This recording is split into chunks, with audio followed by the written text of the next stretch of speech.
보몬 연습용 뉴스 대표 리딩 샘플입니다. 6월 1일 월요일 보몬 연습용 뉴스입니다. 조현 외교부 장관은 오늘 서울 외교부 청사에서 고르단 그릴리치 라드만 크로아티아 외교장관과 회담하고 방산 에너지 협력 등을 논의했습니다. 외교부에 따르면 조 장관은 회담에서 크로아티아 외교장관의 8년 만의 방한을 환영하며 앞으로 방산, 에너지, 배터리 등 분야에서 양국이 미래지향적 협력을 증진해 나가자고 말했습니다. 이에 그릴리치 라드만 장관도 최근 양국 간 국방, 경제, 과학기술 등 분야에서 업무 협약 체결이 이뤄지는 등 실질 협력이 증대되고 있다고 평가했다고 외교부는 밝혔습니다. 6월 2일 화요일 보몬 연습용 뉴스입니다. 한국땅에서 아시아 여자축구 챔피언에 오른 북한 내 고향 여자축구단이 출국했습니다. 오늘 오후 인천공항에 도착한 내 고향 여자축구단은 약 10분 만에 수속을 마치고 출국장으로 향했습니다. 자주통일평화연대 등 시민단체 소속 10여 명이 우승을 축하합니다. 또 만나요라고 외쳤지만 감독 등 코치진과 선수들은 눈길을 주지 않고 출국장을 빠져나갔습니다. 이들은 중국 국제항공편으로 중국 베이징을 경유해 평양으로 돌아가게 됩니다. 6월 3일 수요일 보몬 연습용 뉴스입니다. 내일부터 모레까지 남부지방에 최대 200mm 이상의 많은 비가 예보된 가운데 산림청은 오늘 오후 2시를 기해 부산, 광주, 울산, 전남, 경남의 산사태 위기경보를 주의 단계로 상향 발령했습니다. 산림청은 해당 지역 산림 주변에서 야외 활동을 자제하고 대피 명령이 내려질 경우 지정된 대피소로 신속히 대피해달라고 당부했습니다.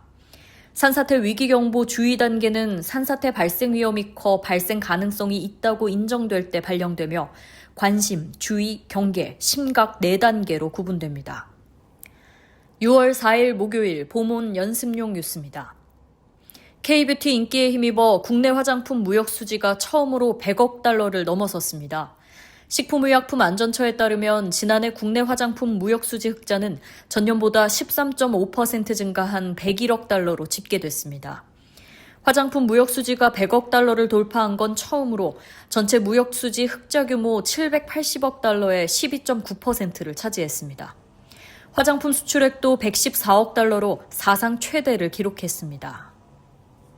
6월 5일 금요일 보몬 연습용 뉴스입니다. 미국과 이란의 협상 타결에 대한 기대감으로 호르무즈 해협이 다시 열릴 수 있다는 낙관론까지 힘을 얻으면서 국제유가가 급락했습니다. 영국 런던 ICE 선물거래소에서 7월 인도분 브렌트유 선물은 전장보다 7.15% 내린 배럴당 96.14달러에 거래를 마쳤습니다. 뉴욕 상업거래소에서 7월 인도분 미국 서부 텍사스산 원유 선물도 전장보다 6.51% 내린 90.31달러에 마감했습니다. 6월 6일 토요일 보몬 연습용 뉴스입니다. 올해 주택도시보증공사의 전세보증금 반환보증 보증사고가 지난해의 절반 수준으로 감소했습니다.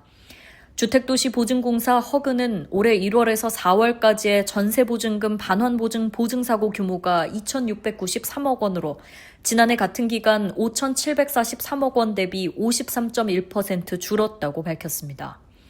건수 역시 같은 기간 1,450건으로 작년 2,994건보다 절반 넘게 줄어든 것으로 집계됐습니다. 6월 7일 일요일 보몬 연습용 뉴스입니다. 쿠팡과 네이버 등 온라인 유통업체 매출액이 전체 유통 매출의 60%를 넘어섰습니다. 산업통상자원부에 따르면 지난 3월 주요 온라인 유통업체 매출이 전체 유통 매출의 60.6%로 지난 2016년 6월 이후 처음으로 60%대를 넘었습니다. 온라인 비중은 코로나19 시기였던 2020년 12월 50%를 기록한 뒤 2021년부터 다시 40%대로 소폭 하락했다. 2023년부터 다시 상승세로 돌아섰습니다.